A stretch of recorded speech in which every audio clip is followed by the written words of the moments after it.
आज ये देखिए ऐसा है कि यौमुल क़ुद्स के मौका पर फ़लस्तीन में बेगुनाह मासूम और नहत्ते मुसलमानों पर इसराइल की बदतरीन दहशतगर्दी बेजा जुल्म के खिलाफ पाकिस्तान मुस्लिम लीग काफ के मुमताज़ रहनुमा टिकट होल्डर पीपी छप्पन इकराम बाबर खोखर और मुमताज़ समाजी सियासी शख्सियत अतीकुर रहमान शेख की वलवलांगेज़ क़यादत में कारकुनान ने शदीद एहतजाज किया और रैली निकाली। रैली के दौरान कारकुनान अपने कायदीन इकराम बाबर खोखर और अतीकुर रहमान शेख की क़यादत में फ़लस्तीन में जारी इसराइली मज़ालम के खिलाफ शदीद नारेबाजी करते रहे।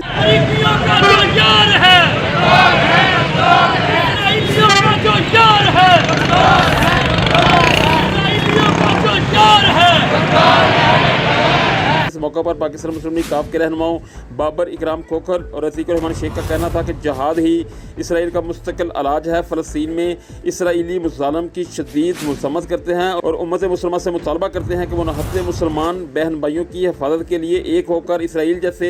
बदतरीन दहशतगर्द की जारहियत का मुँह तोड़ जवाब दें।